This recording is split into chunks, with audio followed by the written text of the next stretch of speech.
안녕하세요. 오늘은 제 아래에 있는 우리라는 제목으로 하나님의 말씀을 보려고 합니다. 오늘은 사순절 넷째 주입니다. 사순절이 시작하는 애슈엔지 데이 때는 하는 말이 있습니다. 당신은 흙에서 왔고 반드시 흙으로 돌아갑니다. 그러니 회개하고 복음을 믿으라는 말을 하고 있습니다. 지난 시간 우리는 회개하기 위해서 호세와 아모스를 통하여 하나님의 사랑과 하나님의 정의가 무엇인지 말씀을 나누었습니다. 이제는 로마서를 통하여 복음이 무엇인지 대하여 말을 나누려고 합니다. 이 시대에는 수많은 거짓 복음들이 나타나서 우리의 믿음을 해방하고 있습니다. 이는 지금의 사태와 크게 다르지 않습니다. 코로나 바이러스로 인하여 우리는 수많은 정보를 지금 접하고 있습니다. 평소 때보다 더 많은 정보를 듣고 있고 또한 찾고 있습니다. 가짜뉴스, 그 속에는 가짜뉴스들도 많이 있습니다. 가짜뉴스의 위험성은 우리가 잘못된 결정을 내리게 하고 또 잘못된 행동을 낳는다는 것이 우리에게 위험 요소입니다. 지난주 설교 시간에 잠깐 언급한 알메르 까미의 장편 소설 페스트에도 이 가짜뉴스 때문에 사람들이 이상한 행동을 하는 부분이 나옵니다. 오랑이라는 도시에 페스트가 퍼지자 사람들은 갑자기 우비, 레인코트를 사 입습니다. 과거 유럽에서 페스트가 창궐했을 때 의사들이 의사 가운에 기름칠을 해서 입었다는 의학적으로 확인되지 않은 신문기사의 한 줄 때문에 사람들은 저마다 레인코트를 사서 입었습니다. 그리고 또 한 가지 더 이상한 행동이 있었습니다. 그것은 사람들이 갑자기 술을 많이 마시기 시작했습니다. 왜냐하면 몸 안에 있는 균들을 소독하기 위해서였습니다. 상처가 나면 알코올로 소독하듯이 사람들은 술을 마셔서 자신들 안에 있는 균을 소독하라고 했습니다. 이처럼 사람들은 두려움이 닥치면 정보의 신비성을 생각하지 않고 합리적인 생각을 하기보다도 주위 사람들의 행동을 따라하면서 무엇이 옳은 것인지 잘못된 것인지 판단하는 능력도 흐려집니다. 지난 한 주 동안에 수많은 미국 사람들이 사재기를 했습니다. 미국 사람들뿐만 아니라 유럽 사람들까지도 사재기를 했습니다. 여러 곳에서 화장실 휴지가 없어서 사람들이 걱정하고 있습니다. 심지어 어떤 사람들은 화장실 휴지를 서로 사기 위해서 자신이 먼저 잡았다고 싸우기까지도 합니다. 그리고 우리가 사는 미국에서는 총과 총알 판매가 급증했다고 합니다. 사람들이 자신이 산 물건을 빼앗길 수 있다는 걱정 때문에, 그리고 이 사태가 얼마나 오랫동안 이어질지 모른다는 생각으로 총기류 판매가 급증했다고 합니다. 정말 미국스러운 모습입니다. 뿐만 아니라 LA 한인사회는 비상연락망을 가동하기 시작했다고 합니다. 과거의 LA 폭동의 기억 때문에 한인사회들은 폭동과 인종적 범죄에 대한 준비를 하고 있는 것입니다. 어떤 뉴스를 들었는지에 따라서 사람들의 행동은 달라지고 있습니다. 그리고 그 평소의 생각이 그 습성도 잘 보여지고 있습니다. 이처럼 우리는 무엇을 들었는지에 따라서 우리의 행동에 많은 영향을 받게 됩니다. 이 사순절 기간에 우리는 로마서를 통하여 우리는 복음에 대하여 다시 한번 바르게 이해하고 묵상하는 시간을 가져서 우리 삶에 복음의 능력이 나타나도록 하려고 합니다. 복음은 삶을 변화시키는 능력을 가지고 있습니다. 복음은 우리 죄를 지어주는 것뿐만 아니라 우리를 의롭게 하고 그래서 우리의 삶은 의롭게 변하게 됩니다. 로마서의 복음을 듣고 많은 사람들이 삶이 변했습니다. 그 중에서도 성 어거스틴은 로마서를 읽고 변화된 삶을 살았던 대표적인 인물입니다. 성 어거스틴은 로마서 13장 13절에서 14절을 읽고 그는 전과 다른 삶을 살기 시작했습니다. 방탕하거나 술 취하지 말며 음란하거나 호색하지 말며 다투거나 시기하지 말고 오직 주 예수 그리스도로 옷 입고 정욕을 위하여 육신의 일을 도모하지 말라. 이 말씀을 듣고 성 어거스틴은 변화된 능력을 살았습니다. 복음은 삶을 변화시키는 능력이 있지만 오늘날 여러 사람들에게 그 능력이 나타나지 않는 이유는 무엇일까요? 복음의 능력이 사라진 것일까요? 이 시대에 복음을 듣는 사람이 그렇게 교회에 많이 있는데 왜 교회는 세상과 차이가 없고 때로는 세상보다 더 못한 모습을 보이고 있는 것일까요? 그 이유는 우리가 복음을 깊이 알려고 하지 않았기 때문입니다. 우리는 복음을 단순하게 만들어서 널리 퍼지게는 성공을 했지만 계속해서 복음의 깊이를 전하진 않았습니다. 복음에 대하여 알면 알수록 그 능력이 나타나서 우리는 하나님의 자녀다운 삶을 살게 됩니다. 아무리 교회에 오래 다녀도 복음에 대하여 깊은 이해가 없다면 삶은 결코 바뀌지 않습니다. 그러나 복음에 대하여 깊게 이해하고 많이 알면 알수록 복음의 능력이 나타나서 전과 다른 삶을 살게 됩니다. 먼저 우리는 복음에 대하여 제대로 알아야 합니다. 그래야 우리 신앙생활의 사탄의 계략에 빠지지 않고 온전히 믿음의 길을 갈 수 있습니다. 복음은 하나님께서 우리를 위하여 행하신 일들이 복음입니다. 그 중에서 예수 십자가의 복음은 가장 우리 대표적인 복음입니다.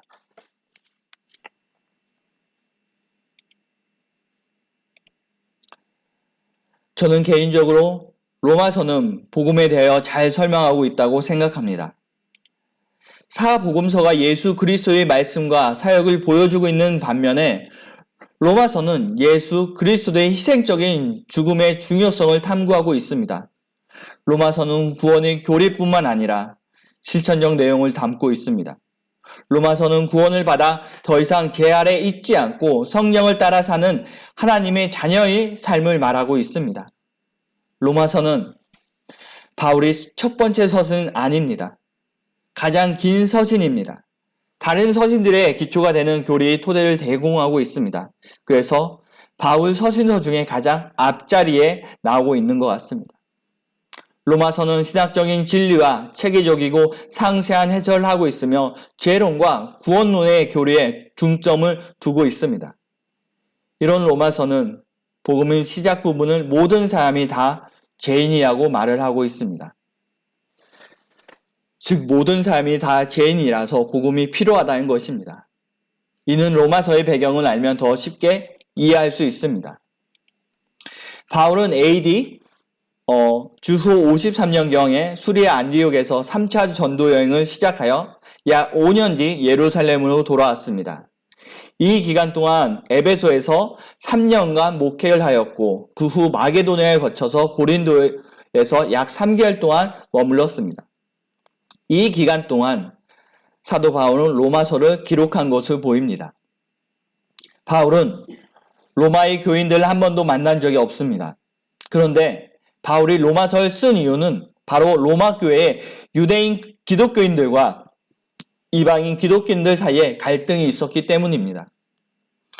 로마 교회를 세운 사람들은 대부분이 유대인 기독교인들이었습니다. 그러나 그들은 글라디우스 황제의 칙령으로 인하여 로마에서 추방되었습니다. 글라우디오 황제가 죽고 나서 그의 칙령이 자연적으로 소멸되자 유대인들은 다시 로마 교회로 돌아올 수 있게 되었습니다. 그때 유대인들이 로마 교회로 돌아왔을 때 로마 교회는 대부분의 이방인 기독교인들로 구성이 되어 있었습니다. 유대인 기독교인들과 이방인 기독교인들은 서로 다른 문화적 배경 때문에 예수 그리스도에 대한 신앙과 믿음의 행위가 서로 달랐습니다. 그래서 자연히 그들 사이에는 갈등이 생겨났습니다. 바울은 기독교 신앙에 대한 이 두 문화적 표현 사이의 갈등을 겪고 있는 교회에 그 갈등을 해소하고 또 의롭고 조화로운 삶을 살도록 서신을 보내야만 했습니다. 바울은 로마 교회가 복음을 깨닫고 더 나아가 복음의 영광스러운 구원을 체험하길 바라면서 로마서를 기록하였습니다.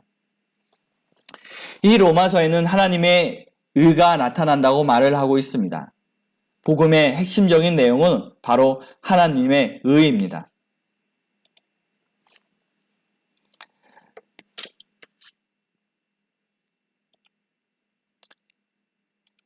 복음에는 하나님의 의가 나타나서 믿음으로 믿음에 이르게 하나니 하나님의 의는 우리를 믿음을 가지게 합니다. 하나님의 의는 우리를 위하여 행하신 일들입니다. 그 일들이 우리가 하나님을 창조주로 믿고 또 예수 그리스도를 구원자로 믿게 합니다. 이 하나님의 의에 대하여 우리가 구원을 받는다는 것입니다. 하나님의 의로만 구원을 받는 이유는 우리 모두가 다 죄인이기 때문입니다. 사도 바울은 헬라파 그리스도인들과 유대파 그리스도인들이 모두 똑같은 죄인이라고 말을 하고 있습니다. 즉 모든 사람들이 죄인이라고 말을 하고 있습니다. 그 죄의 모습은 하나님과 관계가 끊어진 것은 물론 하나님을 두려워하지 않고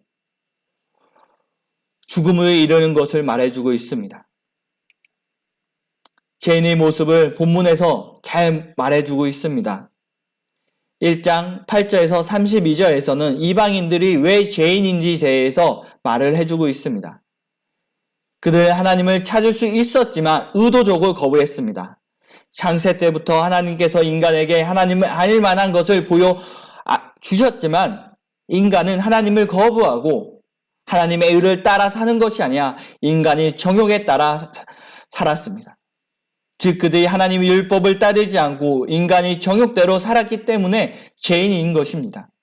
그러면서 그 대표적인 예로 25절에서 우상숭배와 26절에서 27절에 나오는 동성애로 인간이 정욕대로 산 대표적인 죄로 예시를 들어서 설명하고 있습니다. 하나님을 거부하여 어리석게 우상을 만들고 거짓을 진리로 믿고 순리를 거슬려 정욕대로 살았기 때문에 이방인들이 죄인인 것입니다. 반면에 유대인들이 죄인인 이유는 그들은 하나님의 율법을 알았지만 행하지 않았기 때문에 죄인이라고 말을 하고 있습니다. 율법을 범함으로 하나님을 욕되게 했다고 말을 하고 있습니다. 유대인들은 율법에 하나님의 의보다 자기의 의를 더 드러내려 했고 율법은 유대인들에게 교만한 근거가 되었으며 마음의 어떤 변화도 만들지 못했습니다. 종교적인 완충대응만 사용되었습니다. 그래서 율법을 알아도 유대인들은 죄인이었던 것입니다. 율법으로는 우리 죄를 해결할 수 없습니다. 율법은 연약함이 무엇인지 알려주기만 합니다.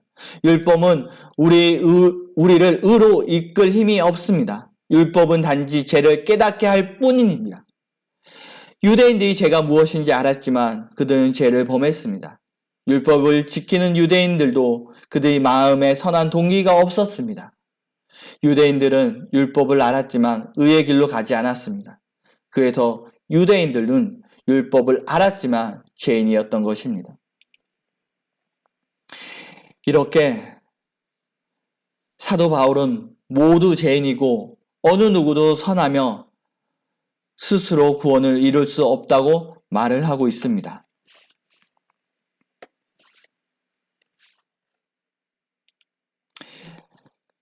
(3장 9절에서 11절) 보면 그러면 어떠하냐? 우리는 나으냐? 결코 아니라.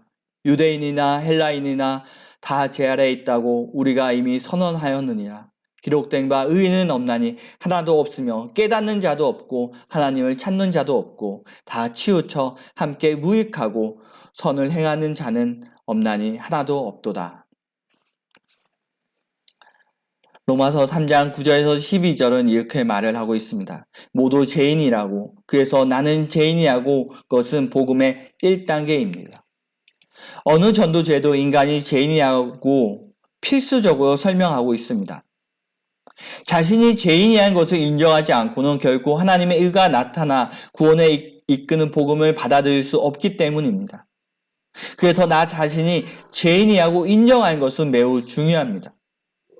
그러나 오늘날 모두 다 죄인이라는 말에 동의를 하지 않는 사람들이 많이 있습니다. 그리고 죄에 대하여 왜곡하여 말하면서 거짓된 복음을 말하는 이단, 사이비 종교들이 많이 늘어나고 있습니다. 그래서 그들의 생명이 아닌 죽음의 길로 가게 된 것입니다. 우리가 복음을 믿기 위해서는 복음의 첫 단계, 우리가 죄인이라는 것을 바로 인식해야만 합니다. 그렇지 않으면 거짓된 복음에 휘말리게 되고 우리의 신앙은 파괴가 되고 생명의 길이 아닌 죽음의 길로 가는 결과로 이어지게 되는 것입니다. 죄가 무엇인지 바로 인식한다면 우리가 죄인이라는 것을 부정할 수 없게 됩니다. 성경에서 죄인의 모습을 첫 번째로 보여주는 것은 창세기 3장의 아담과 하와가 선악과를 먹지 말라는 하나님의 말씀에 불순종하여 선악과를 먹는 것입니다. 그 결과 그들은 하나님을 피하게 되었습니다. 그들이 그날 바람이 불 때 동산에 거니시는 여호와의 하나님 소리를 듣고 아담이 그의 아내가 여호와의 하나님 낯을 피하여 동산 사이에 숨은지라. 죄를 지은 아담과 하와는 하나님을 피하였습니다. 죄는 하나님의 말씀에 불순종하는 것이고 하나님과의 관계가 파괴되는 결과를 가져오는 것입니다. 어떤 이들은 나는 죄인이 아니라 나는 범죄한 적이 없고 도덕적으로 선을 추구하기 때문에 죄인이 아니라고 말을 합니다. 그러나 그것은 죄의 유무가 아닙니다. 죄는 바로 하나님과의 관계가 끊어진 것이고 파괴된 것이 죄입니다. 죄는 하나님을 거부하고 자신의 욕망대로 사는 것입니다. 죄의 효력은 죄인의 상태에서 벗어나지 못하게 하는 것입니다.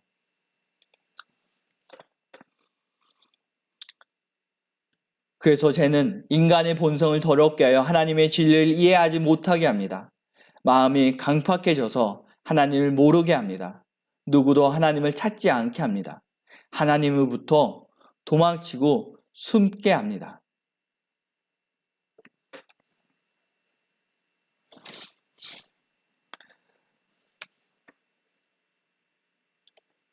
죄는 우리를 방황하게 만들며 우리 마음을 부패하게 만들어 나쁜 말을 사용하게 하고 자신의 이익을 따라 움직이게 하여 다른 사람의 피해를 입히게 하고 그 관계도 파괴시켜 버립니다.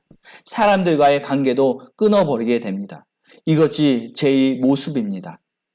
사람들은 자신과의 관계가 끊어졌을 때 그 사람에게 선하지 않고 그 사람이 악하다고 말을 합니다. 그 사람이 진짜 악해서가 아니라 그 관계가 끊어졌기 때문에 서로를 미워하고 악하다는 것입니다.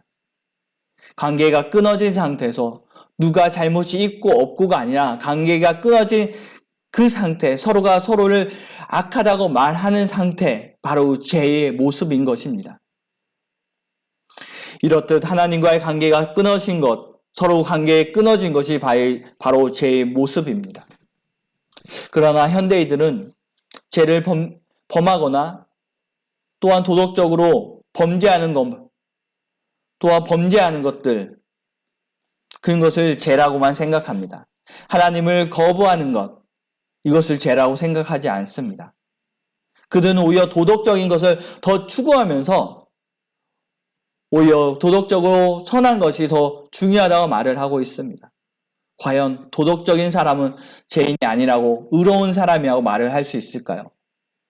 도덕주의는 율법의 안에 우리를 가두어 하나님을 찾지 않게 하고 하나님을 두려워하는 마음도 없게 하고 자신을 교만하게 만들어 버립니다. 도덕주의조차도 죄의 모습을 가지고 있습니다. 유대인들이 율법을 그렇게 지켰지만 죄인이었던 것처럼 도덕을 아무리 선하게 추구한다 한들 결코 죄인에서 벗어날 수 없는 것입니다. 도덕주의 왜 선한 마음이 없느냐? 율법의 마음에 변화를 주지 못한 것 같이 도덕주의도 사람 마음에 선한 동기를 불어 넣어주지 못합니다. 도덕주의는 나쁜 생각, 나쁜 마음을 방지하지 못하고 죄를 오히려 숨기려만 합니다. 도덕주의는 손은 선을 행하여도 마음에 선한 것이 없습니다. 도덕적인 행위는 구원을 받을 수 있는 것처럼 보이지만 우리 영혼을 더 부패하게 하여 우리 안에 선한 동기가 없게 합니다. 행동만 선하고 마음은 선하지 않는 것이 어찌 선하다고 말을 할 수 있겠습니까? 의롭다고 말을 할 수 있겠습니까? 도덕에서 자신의 가치를 찾고 스스로 맞는 규율을 준수함으로 의롭다 스스로 여기는 것은 자신을 하나님을 만든 것과 같습니다. 율법을 잘 지켰다고 의롭다 하는 것, 바리새인들과 같은 것입니다.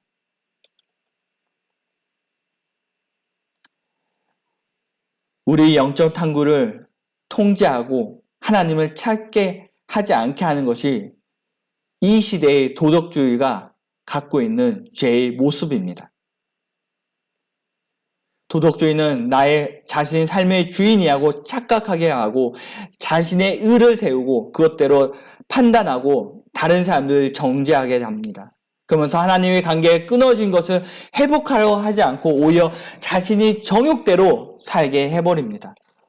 이방인이 하나님을 거부하고 하나님을 찾지 않고 정욕대로 살았기 때문에 죄인인 것처럼 현 시대의 현 시대의 사람들이 갖고 있는 가치관은 오히려 하나님을 찾지 않고 하나님으로부터 더욱더 멀어지기 때문에 그들 모두 다 죄인인 것입니다. 우리가 죄인이한 것을 인정하지 않으며 복음에서 말하는 하나님의 의를 찾지 않고 또 거부하게 됩니다. 그래서 우리가 죄인임을 인식하는 것, 깨닫는 것, 고백하는 것이 반드시 필요합니다. 이것이 없이는 절대로 하나님의 의를 찾지 않고 하나님의 은혜를 거부하게 되고 구원을 거부하게 되는 것입니다. 우리는 모두 다 죄 아래에 있습니다. 그러나 복음에선 하나님의 의가 나타나서 우리를 구원에 이르게 합니다. 하나님의 의로 하나님과 하나님과 끊어진 관계를 다시 회복시키면서 우리가 다시 의롭게 되는 것입니다. 많은 이단 사이비 교수들이 자신들을 보혜사라고, 자신들이 하나님 아들, 재림 예수라고 말을 합니다. 이들은 자신들이 죄인이란 것을 부정하기 때문에 이런 말을 하는 것입니다. 그들은 자신들이 직접 계시를 받았다고 말을 합니다. 그렇기 때문에 자신이 보혜사고 자신이 재림 예수라고 말을 합니다. 신비적인 성령 체험은 여러 사람들이 합니다. 그러나 그런 경험을 한 모든 사람들이 다 자신을 보혜사다, 재림 예수라고 말을 하지 않습니다. 그것은 자신이 죄인이라는 것을 잘 알고 있고 오직 하나님 의로만 의롭게 된다, 구원을 받는다는 것을 잘 알기 때문입니다. 그런 경험을, 신비적인 성령 체험을 했지만 그럼에도 내가 죄인이고 그런 모습에 있다는 걸 잘 알기 때문에 스스로 자신이 보혜사다, 그런 말을 하지 않는 것입니다. 또한 할 수 없는 것입니다. 우리가 죄인인 것을 부정하게 되면 우리는 스스로 높아져서 나 스스로를 우상 숭배의 대상으로 교주가 될 수 있는 것입니다. 우리는 복음을 듣고 하나님의 의로 인하여 의롭게 되었습니다. 그래서 더 이상 죄인이 아니야 하나님이 자녀가 되었습니다. 그러나 우리는 죄인이었던 것을 잊어버리서는 결코 안 됩니다. 그러면 다시 우리는 하나님을 찾지 않고 스스로 우상이 되어버릴 것입니다. 스스로 우상이 되는 것은 대단한 것이 아니라 하나님을 찾지 않고 내가 좋아하는 것에만 주장하면서 하나님과의 관계를 끊어버리는 것입니다. 그 좋아하는 것, 중요하게 여기는 것은 종교적인 행위도 있습니다. 종교적인 행위만 남아있고 사랑이 없게 되는 모습을 가지고 있습니다. 신앙은 있지만 사랑이 없는 모습이 될 수 있습니다. 율법을 지킨 유대인들의 모습이 그랬습니다. 주일 예배는 기독교인들에게 가장 중요한 것입니다. 그러나 우리가 주일에 한 자리에 모이지 않고 이렇게 떨어져서 예배를 드리는 것은 우리가 서로를 배려하고 사랑하기 때문입니다.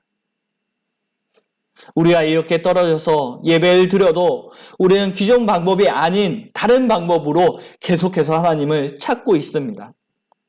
하나님께 예배 드리기 위해서 기존의 방법이나 최고의 방법만을 고수하는 것은 때로는 사랑이 없고 배려가 없는 모습이 될 수 있습니다. 우리는 상황에 따라 다른 방법으로도 하나님을 찾아야만 합니다.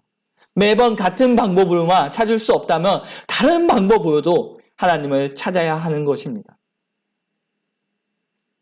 내가 지금 옳다고 하는 것, 나의 의를 내세우면서 하나님의 의를 뒤로 미루고 죄인이었던 때를 기억 못하고 계속 나의 주장을 내세우는 것은